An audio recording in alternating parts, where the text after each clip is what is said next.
بچوں بڑھتے ہیں اگلے سوال کی طرف۔ سوال نمبر 2 ہمارے پاس کچھ یوں ہے، قرآن و سنت میں شکر کی کیا اہمیت ہے؟ آپ جواب کی ہیڈنگ دیجئے اور اس کے بعد اپنے جواب لکھنے کا آغاز کیجئے۔ بہتر ہوگا کہ یہاں بھی آپ شکر کا لغوی اور اصطلاحی مفہوم تحریر کر دیجئے جیسا کہ ویڈیو لیکچر میں آپ کو بتایا تھا، اور اس کے بعد پھر آپ تمہید باندھتے ہوئے اپنا جواب قرآن و حدیث کی روشنی میں تحریر کریں گے۔ تمہید میں آپ چند نکات ذکر کر سکتے ہیں کہ شکر کی ضرورت و اہمیت انسان کی زندگی میں ناگزیر ہے۔ انسانی فطرت کا یہ تقاضا ہے کہ وہ اپنے ساتھ احسان کرنے والوں کا شکر ادا کرے، وہ اللہ رب العزت کا بھی شکر ادا کرے، اور جو کوئی ان کے ساتھ انسانوں میں سے بھلائی کا معاملہ کرے تو وہ اس کا بھی شکر ادا کرے، کیونکہ شکر ادا کرنا اچھے اخلاق میں سے ہے اور ناشکری کرنا رذائل اخلاق میں سے ہے۔ لوگ بھی ایسے لوگوں کو پسند نہیں کرتے جو کہ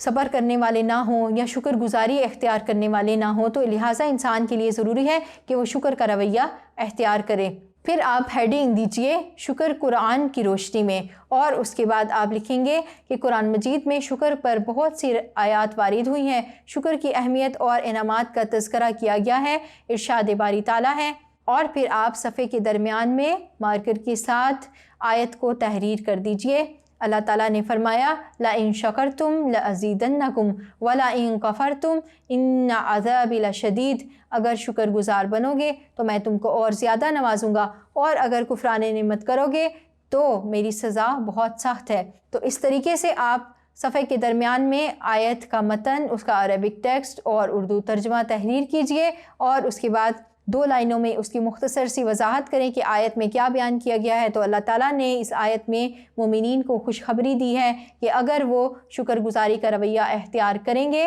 تو اللہ تعالیٰ ان کو اور بھی زیادہ سے نوازے گا، لیکن اگر انہوں نے کفران نعمت کیا تو اللہ تعالیٰ ان سے نعمتوں کو بھی چھین لے گا اور ان پر اپنا عذاب بھی نازل فرمائے گا۔ پھر اگلی ہیڈنگ کی طرف بڑھیں تو آپ کہیں گے کہ شکر حدیث کی روشنی میں، یہاں بھی آپ ایک حدیث سے ریفرنس دے دیں گے، اور اس سے پہلے آپ لکھیں گے احادیث مبارکہ میں شکر پر بہت زور دیا گیا ہے، شکر کی اہمیت اور انعامات کا تذکرہ کیا گیا ہے، اور شکر ادا کرنے کے طریقے اور دعائیں بھی سکھائی گئی ہیں۔ پھر آپ صفحے کے درمیان میں حدیث نبوی صلی اللہ علیہ وآلہ وسلم تحریر کر دیجئے۔ رسول اللہ صلی اللہ علیہ وآلہ وسلم نے فرمایا ہے، یہ ایک بہت مشہور حدیث ہے، اکثر ہم سنتے رہتے ہیں، تو آپ اس کا ریفرنس دے سکتے ہیں کہ جو لوگوں کا شکر ادا نہیں کرتا وہ اللہ کا بھی شکر ادا نہیں کرتا۔ تو یہاں پر آپ نے تمہید بھی باندھ دی اور قرآن و سنت کی روشنی میں ایک آیت بھی آپ نے ذکر کر دی، آپ نے ایک حدیث بھی بیان کر دی، تو اس طرح آپ کا جواب یہ مکمل ہو جاتا ہے۔ امید کرتی ہوں آپ کو ان دونوں